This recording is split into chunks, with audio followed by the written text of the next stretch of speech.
Los indicios y las pruebas las sigue recopilando la UCO, la Unidad Central Operativa de la Guardia Civil. Pero de momento, en todos los informes y pesquisas de la Policía Judicial y de la Fiscalía Anticorrupción, aparece el nombre de un ministro en activo, Ángel Víctor Torres. La relación con Ábalos, Koldo y Aldama, la supuesta relación también y conocimiento del negocio del material sanitario durante la pandemia y la relación también con la trama de hidrocarburos, sitúa al que fuera presidente de Canarias y actual ministro de Política Territorial en el punto de mira, en este caso, por su condición de aforado del Tribunal Supremo. Esto es Atando Cabos, el podcast de política de Onda Cero. El resumen de lo más relevante de la semana y lo que nadie te ha contado. Las negociaciones políticas, las conversaciones fuera de micrófono y las decisiones de Moncloa, de los partidos políticos y de los jueces y tribunales. Atando Cabos, Juan de Dios Colmenero.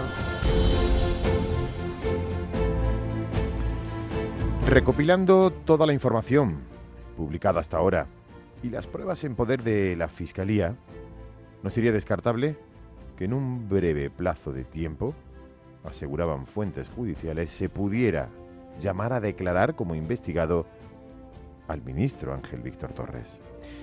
El comisionista y nexo corruptor de la trama, Víctor Aldama, ya denunció en sus declaraciones en la Audiencia Nacional y en el Tribunal Supremo que Ángel Víctor Torres reclamó 50.000 euros de comisión por cada compra del material sanitario durante la pandemia del COVID-19 y cuando era presidente canario. También reveló supuestos encuentros del ministro con señoritas, decía, en varios pisos de Madrid en compañía del entonces ministro de Transportes y mano derecha de Pedro Sánchez en el gobierno y en el Partido Socialista, José Luis Ábalos. Todas esas acusaciones están ahora mismo sustentadas en pruebas y que tiene que analizar el juez. Tengo que decirlo de manera alta y clara, yo me declaro un admirador incondicional de Ángel Víctor Torres. Lo soy, incondicionalmente.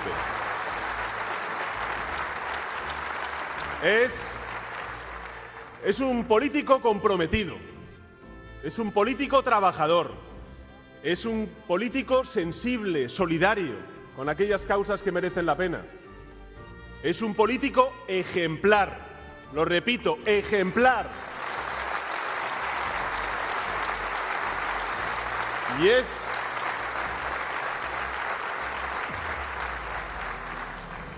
Y es un político imbatible.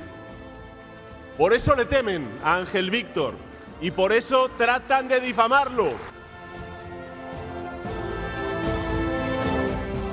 Pedro Sánchez, el presidente del gobierno, que expresó de esa manera que acabamos de escuchar el apoyo incondicional, el apoyo público a Torres hace 3 semanas, tras ser elegido secretario general de los socialistas en Canarias. Un apoyo y unas declaraciones que están y que quedarán grabadas. En el último auto del magistrado del Tribunal Supremo que investiga la parte de la trama de Koldo que afecta a los aforados, Leopoldo Puente, solicitaba a los agentes de la UCO, de la Unidad Central Operativa de la Guardia Civil, un informe efectuado a partir de las comunicaciones telefónicas realizadas y demás actuaciones efectuadas hasta el momento de los hechos que conciernen a los 3 investigados en esta causa, a Ábalos, a Koldo y Aldama, así como la totalidad, dice el magistrado, de los terminales o dispositivos intervenidos y las conversaciones entre Aldama José Luis Ábalos con Ángel Víctor Torres o subordinados de este, así como con Santos Cerdán o con cualquier otra persona aforada en este Tribunal Supremo. Así lo decía el magistrado, pero además requería a Aldama para que aportase en un plazo de 10 días la relación de los pisos que asegura haber facilitado para esos encuentros en los que, según expresó, participaba Ángel Víctor Torres con Koldo García y con José Luis Ábalos, y las fechas de los contratos y las estancias y el pago de los mismos, y para que indique también si hubo algún pago a las señoritas a las que se refirió en su declaración y, en su caso, quién lo abonó. En este contexto será clave determinar cómo se organizaron esos supuestos encuentros y con qué dinero se pagaron. Pero además de este asunto, y según publicaba también El Confidencial esta semana, durante la etapa del ministro de Política Territorial al frente del Ejecutivo canario, se adjudicaron 51 millones de euros a empresas que están siendo investigadas a día de hoy en los tribunales. Entre ellas, Soluciones de Gestión, la empresa conocida principal de la trama Coldo, a la que Ángel Víctor Torres entregó 11,8 millones de euros del lote de casi 5 millones de mascarillas que se contrataron inicialmente, de las cuales, por cierto, 100.000 resultaron defectuosas. Eurofins Megalab, una empresa de la que formaba parte el socio de Aldama, Ignacio Díaz Tapia, también hizo negocio con el gobierno de Canarias. El Servicio Canario de Salud le pagó 5,3 millones de euros a cambio de llevar test de PCR. Y por último, Injo Technology, una empresa especializada en móviles que facturó 9 millones de euros en contratos con Canarias. Esa empresa fue constituida por la misma administradora que concibió Halfcop Time Sociedad Limitada, la compañía que alquiló el chalet, ese chalet que aparecía en el informe de la UCO, el chalet a José Luis Ábalos en Cádiz en el verano del año 2021.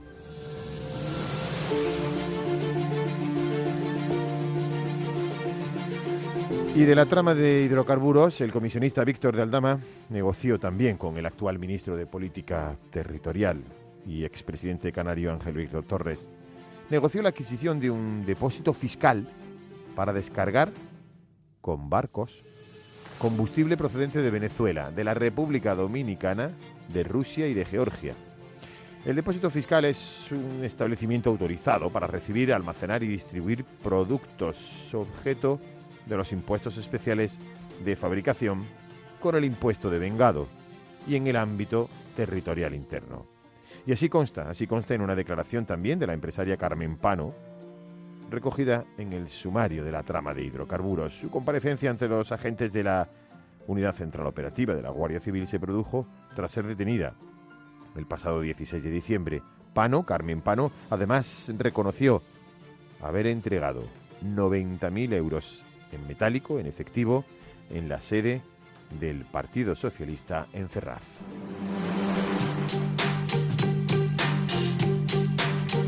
Y esta es la fotografía sonora de la Semana Política. Hemos hecho desde el Ministerio de Trabajo lo que teníamos que hacer, subir el salario mínimo interprofesional. Que es, por otro lado, lo que hoy se aprueba. Nos hemos enterado por la prensa y por ustedes. Es que hoy se aprueba la subida del salario mínimo interprofesional. Superpartidarios de hacer pedagogía. La justicia fiscal empieza por arriba, no por abajo. Reconocer que lo que se recauda va en beneficio de mejorar las políticas públicas y los servicios públicos que todos los ciudadanos, sin exclusión en este país, hacemos uso. Sí le digo que no hubo ni deliberación en el Consejo de Ministros, ninguna, ni comunicación. Nos hemos enterado por la prensa y por ustedes. Superpartidarios de hacer pedagogía sobre quién debe pagar impuestos en España. Todos intentamos hacer esa pedagogía de justicia fiscal. Creo que el utilizar esa terminología de una parte que se lleva a Hacienda, no. Tenemos que contarlo, tenemos que explicarlo. 1, 2, 3, 4, 5 veces, 1000 veces. Repetir y repetir, contar y contar. Contad la realidad más allá del bulo y de la desinformación. Sí le digo que no hubo ni deliberación en el Consejo de Ministros, ninguna, ni comunicación. Nos hemos enterado por la prensa y por ustedes. A veces, seguramente por la propia velocidad informativa, como se dice coloquialmente, saltamos las pantallas demasiado rápido. Superpartidarios de hacer pedagogía sobre quién debe pagar impuestos en España. Todos intentamos hacer esa pedagogía de justicia fiscal. Lo que queremos es que quien más tiene aporte más. Es que hoy se aprueba la subida del salario mínimo interprofesional. Desde luego, si esta iniciativa llega al Congreso de los Diputados, va a contar con la anuencia de Sumar. Somos la inspiración que les acompaña en este tiempo difícil. Nos miran y piensan, si España no solo resiste, sino que avanza, nosotros también podemos. Confunde servir a los españoles con sacar tajada de ellos. Quedarse con la mitad de la subida del salario mínimo ni es progresista ni es justicia social. Por cierto, señoría, el paripé que ayer montaron los ministros de Sumar con los ministros socialistas.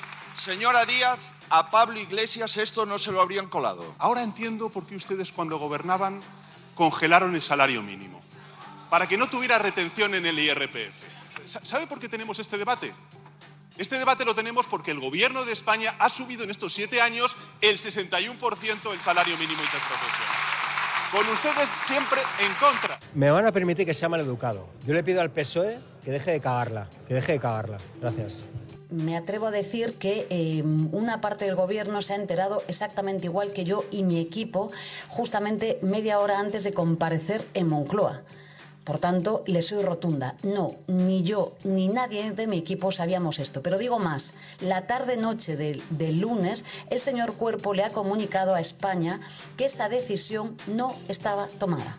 Estoy absolutamente convencido de que no hace falta que nadie avise a la ministra de Trabajo para saber, evidentemente, cuáles son los tramos de IRPF de este país. No hace falta. He pensado mucho estas semanas y hoy quiero anunciaros que he decidido presentarme a la reelección como secretaria general de Podemos. Siento que nuestra tarea está a la mitad y creo que estamos en condiciones de terminarla con éxito. Somos la inspiración que les acompaña en este tiempo difícil. Nos miran y piensan, si España no solo resiste, sino que avanza, nosotros también podemos.